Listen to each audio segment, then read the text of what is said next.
Assalamualaikum warahmatullahi wabarakatuh. Perkenalkan, nama saya Arum Lestari dari kelas Oceanografi A dengan NIM akhir 004. Dan PJ-nya Kak Airin. Di sini saya akan menjelaskan tentang deformasi gelombang. Pertama, deformasi gelombang itu apa sih? Nah, sebelum membahas deformasi gelombang, kita bahas dulu apa itu gelombang laut. Gelombang laut adalah pergerakan naik turunnya air laut yang membentuk kurva atau grafik sinusoidal.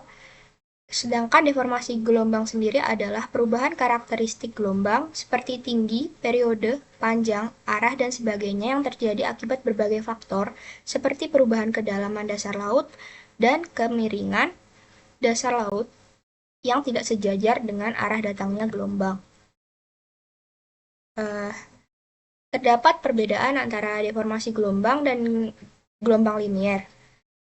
Pada gelombang linier, amplitudo dan tinggi gelombang tidak mengalami perubahan dalam penjalarannya.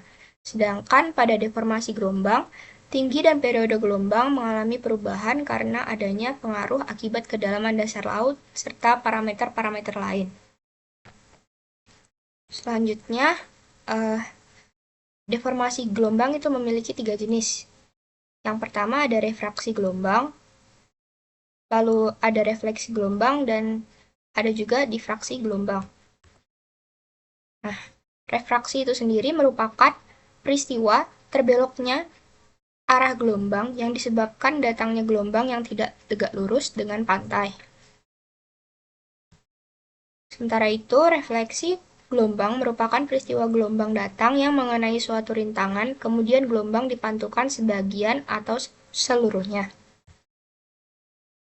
Nah, sedangkan difraksi gelombang merupakan fenomena di mana gelombang laut bertemu dengan suatu penghalang seperti pulau, pemecah gelombang, atau penghalang lainnya, sehingga gelombang akan membelok di sekitar ujung rintangan dan masuk ke daerah terlindung di belakangnya.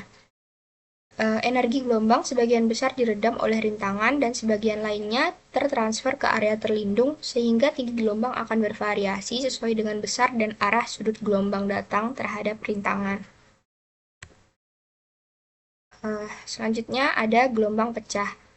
Gelombang pecah merupakan bentuk deformasi gelombang yang paling ekstrim. Gelombang akan mengalami penajaman pada puncaknya, lalu terjadi ketidakstabilan dan terjadi gelombang pecah. Gelombang pecah sendiri dipengaruhi oleh kemiringan atau selisih tinggi dan panjang gelombang yang lebih tajam dari batas maksimum.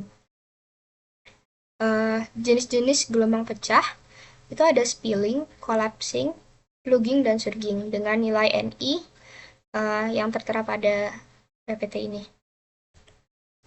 Selanjutnya, mengenai breakwater.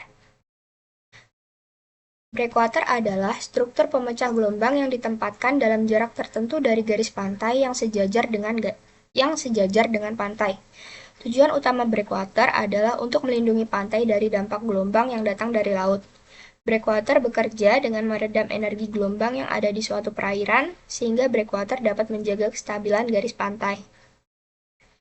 Terdapat beberapa jenis breakwater.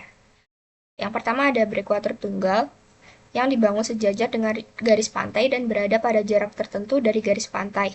Breakwater tunggal biasanya dibangun pada pantai yang memiliki kedalaman dangkal dan tidak terlalu lebar. Selanjutnya ada breakwater lepas pantai. Breakwater lepas pantai ini dibangun di luar garis pantai dan biasanya sejajar dengan pantai. Breakwater lepas pantai dibangun pada pantai yang memiliki kedalaman laut yang dalam dan lebar. Lalu terdapat breakwater celah. Celah sendiri adalah jarak antara dua bangunan breakwater. Celah pada breakwater lepas pantai dapat dibuat dari satu pemecah gelombang atau suatu seri bangunan yang terdiri dari beberapa ruas pemecah gelombang yang dipisahkan oleh celah. Mungkin segitu dulu video dari saya, kurang lebihnya mohon maaf. Assalamualaikum warahmatullahi wabarakatuh.